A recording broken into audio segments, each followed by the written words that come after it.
नवरात्रि के समय आज बैसाखी है। मैं अपना बहुत सौभाग्य समझती हूँ कि आज मुझे ये मौका आप लोग दे रहे हैं। तो आप बताइए, राजनीतिक भाषण सुनना है कि सच्चाई सुननी है? सच्चाई सुननी है तो फिर बातचीत करते हैं थोड़ी। चुनाव का समय है। लोकतंत्र की सुंदरता होती है ये कि चुनाव है कि 5 सालों में एक बार आपको ये मौका मिलता है कि आप अपने वोट से अपना भविष्य बदल सकते हो, है कि नहीं? और उस समय मेरे जैसे नेता, चाहे कांग्रेस पार्टी के हो, चाहे भाजपा के हो, चाहे किसी और दल के हो, आके आपको भाषण देते हैं, आप सुनते हैं।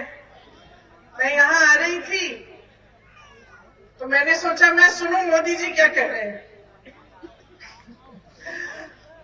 तो भाषण ढूंढा उनका, इंटरनेट पे खोला, सुनने लगी। मैंने देखा उत्तराखंड का भाषण होना चाहिए। मैंने सोचा चलो देखते हैं क्या कह रहे हैं मोदी जी। 5 मिनट भाषण सुना तो सच्चाई यह है कि मैंने सोचा मुझसे कोई गलती हो गई है। ये पिछले चुनाव का भाषण दे रहे हैं। नहीं, सच बात है। तो मैंने तारीख देखी कि भाई गलती तो नहीं होगी, पिछले चुनाव का उत्तराखंड का कोई भाषण खोल दिया होगा, लेकिन वो तो अभी 2 दिन पहले ऋषिकेश का भाषण था। बात वो वही कह रहे थे जो 5 साल पहले कह रहे थे। और जो बातें कह रहे थे उनको सुनकर भी मुझे ताज्जुब हुआ। सबसे पहले तो उन्होंने कहा कि बार बार मोदी सरकार। कहा आपने भी सुना होगा, पिछले चुनाव में भी सुना होगा। अब मन में ये बात आती है कि भाई कितनी बार मोदी सरकार, कितने सालों के लिए भुगतेंगे आप? शुरुआत उन्होंने भाषण की ऐसे की, आपके प्रदेश को देवभूमि कहके। हम सब कहते हैं, सब आते हैं, सब मानते हैं कि उत्तराखंड और हिमाचल प्रदेश देवभूमि है। और भाषण के समय उन्होंने इस तरह से उसको कहा कि जैसे क्योंकि वो इसको देवभूमि मानते हैं, इसीलिए उनके दिल में यहाँ के लिए खास जगह है। मन में मेरी ये बात आई, पिछले साल हिमाचल प्रदेश का चुनाव था। जहां जहां मोदी जी गए उन्होंने कहा कि ये देवभूमि है, हिमाचल प्रदेश को कहा। चुनाव कांग्रेस जीती। कुछ महीनों बाद आपदा आई, भयानक आपदा आई। लोगों के घर बर्बाद हो गए। एक परिवार था, 7 परिवार के सदस्य बह गए, मंदिर टूटे, पहाड़ गिर गए। उस समय जब सबसे ज्यादा जरूरत थी उस देवभूमि को, जब जनता तरस रही थी कि राहत मिले, कांग्रेस का एक एक नेता, कांग्रेस का एक एक मंत्री राहत के कार्य में जुटा हुआ था। मुख्यमंत्री खुद दौरा कर रहे थे, 24 घंटे घूम रहे थे, जाकर लोगों को राहत पहुंचा रहे थे। भाजपा का एक नेता नहीं दिखा, मोदी जी नहीं दिखे। दिखना छोड़िए, उसी भूमि को जिसे वो कह रहे थे अपने भाषण में देवभूमि कह रहे थे, जिसे वो कह रहे थे कि वो पूजते हैं, उसी भूमि के लिए उन्होंने 1 पैसा राहत नहीं दिया, आज तक नहीं दिया है। जितनी राहत थी वहां हिमाचल प्रदेश की सरकार ने खुद दी, क्योंकि केंद्र सरकार देना नहीं चाह रही थी। क्योंकि देवभूमि उनके लिए सिर्फ उसी समय थी जब चुनाव का भाषण देने का समय था, जब आपदा आई, जब मुश्किलें हुई, जब लोग संकट में थे, तो देवभूमि नहीं रही। और मुझे उनका यहाँ का उत्तराखंड का भाषण सुनते हुए मेरे मन में ये बात आई कि एक उनके लिए कर्मकांड हो गया है, आदत बन गई है। मंच पे आते हैं, ऐसे ऐसे शब्द बोलते हैं, देवभूमि, धर्म, लेकिन सच्चाई बहुत दूर है इससे। और सच्चाई ये है कि हिंदू धर्म में आस्था का प्रमाण क्या होता है? बताइए, कौन बताएगा? सच्ची आस्था क्या कहलाती है? आस्था का प्रमाण, सबसे बड़ा प्रमाण हिंदू धर्म में त्याग होता है कि नहीं? सच्ची श्रद्धा तभी होती है जब कुछ इंसान कुछ त्यागता है उसके लिए। और मुझे लगता है कि जब कोई त्यागता नहीं है तो उसके मन में सच्ची श्रद्धा जाग नहीं सकती। मैंने त्याग देखा है। आप यहां इस प्रदेश से सरहद पे जवानों को भेजते हैं, अपने बच्चों को भेजते हैं शहीद बनने के लिए। शहादत आप समझते हैं। मैं 19 साल की उम्र में अपने पिता की टूटी हुई लाश अपनी मां के सामने मैंने रखी।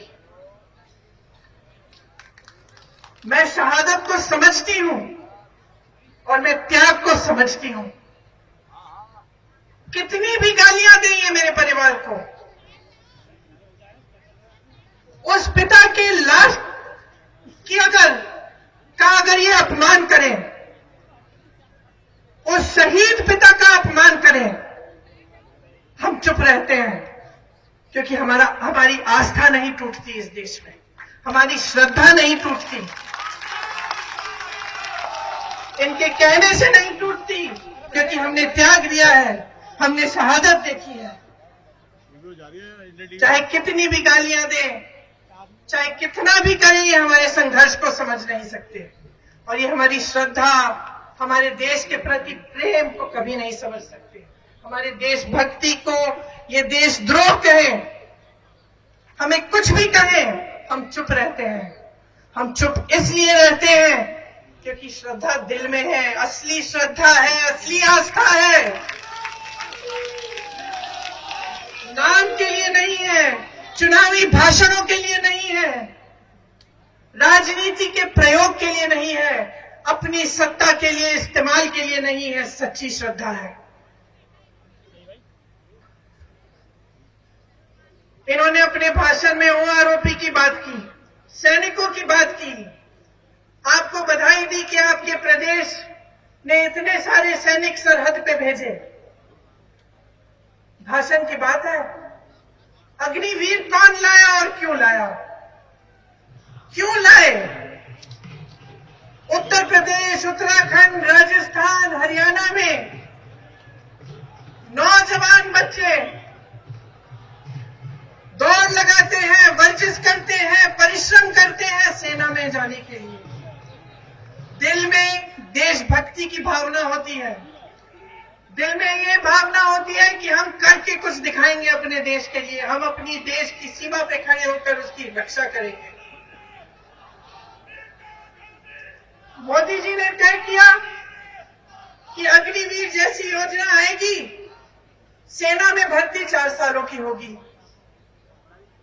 जितने भी नौजवान हैं हर प्रदेश में जो तैयारी कर रहे थे, जो सोच रहे थे कि हम सरहद पे जाएंगे, देश की रक्षा करेंगे, हमें स्थिर रोजगार मिलेगा, हम अपने माता पिता की देखभाल करेंगे, जब तक बुढ़े होंगे, जब तक बुजुर्ग हो जाएंगे, तब तक हम उनकी देखभाल कर पाएंगे।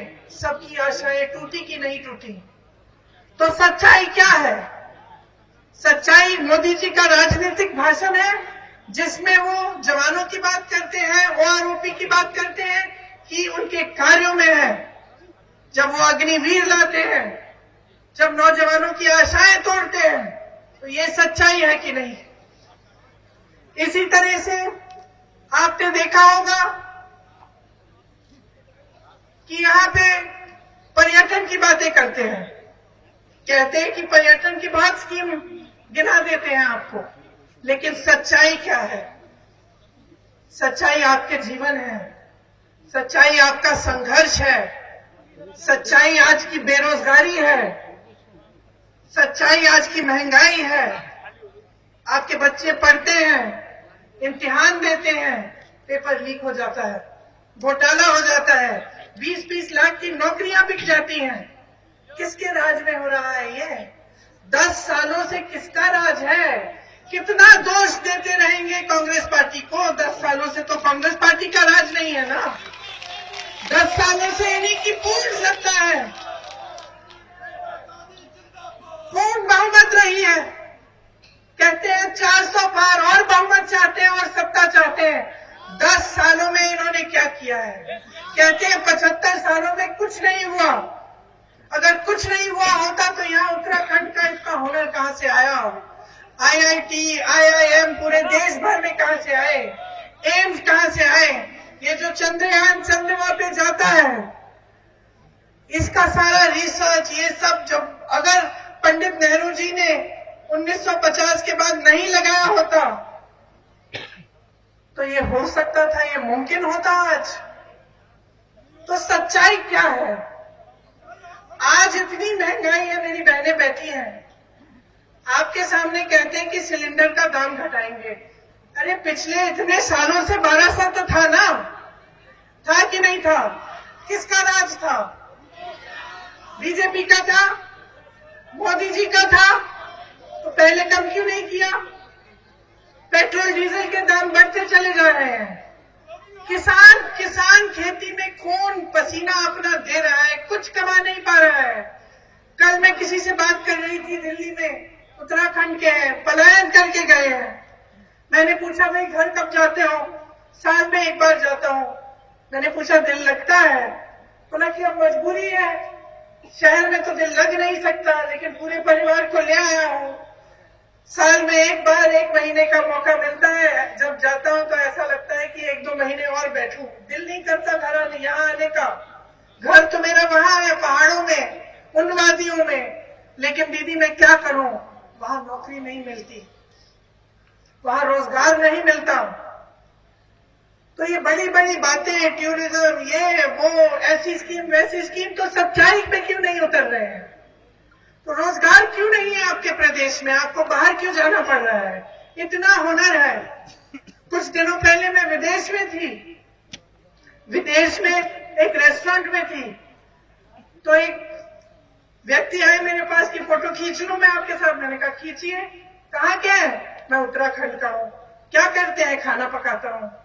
और उन्होंने मुझे बताया कि कितने हुनर के साथ कितने सारे उत्तराखंडी लोग बाहर विदेश में शेफ बने हुए हैं, बड़े बड़े ऐसे कार्य कर रहे हैं, लेकिन उनको यहाँ पे आपके अपने प्रदेश में रोजगार नहीं मिल रहा।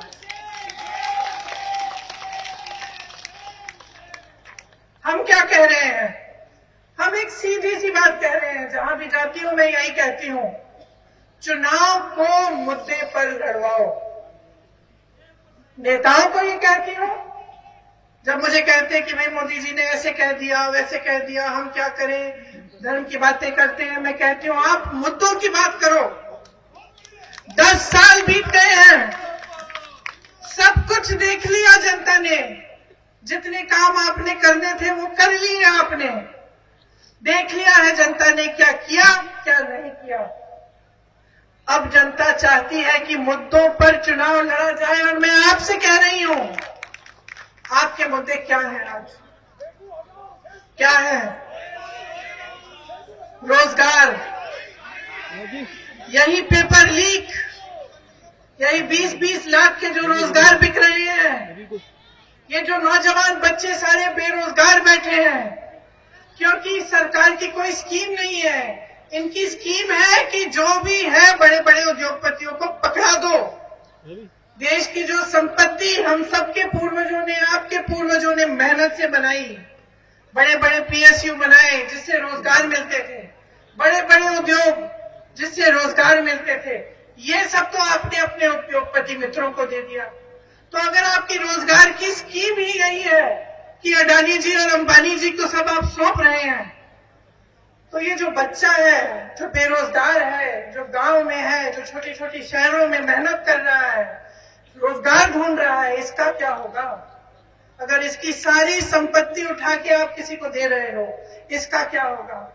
हिमाचल प्रदेश में सेब के किसान हैं, जितने भी कोल्ड स्टोरेज हैं सब अडानी जी को दे दिए। अब अडानी जी तय करते हैं कि सेब की कीमत क्या होगी, किसान का क्या होगा? किसान तो अपनी दुकान बेचारा बंद कर देगा। तो चाहे आप छोटी चीज में देखिए चाहे बड़ी में, इनकी एक ही स्कीम है इस देश के लिए, सारी संपत्ति अपने ही दोस्तों को देकर इस तरह से बटोर के रखी ताकि सत्ता में रह पाए। आपको समझना पड़ेगा कि आज आपके साथ क्या हो रहा है। मैंने शुरू में बोला कि आप सच्चाई सुनना चाहते हैं। सच्चाई कठोर है। सच्चाई ये है कि जो मोदी जी आपको मंच पे दिखते हैं, जो टीवी पे दिखते हैं, जो बड़ी बड़ी होर्डिंग पे दिखते हैं,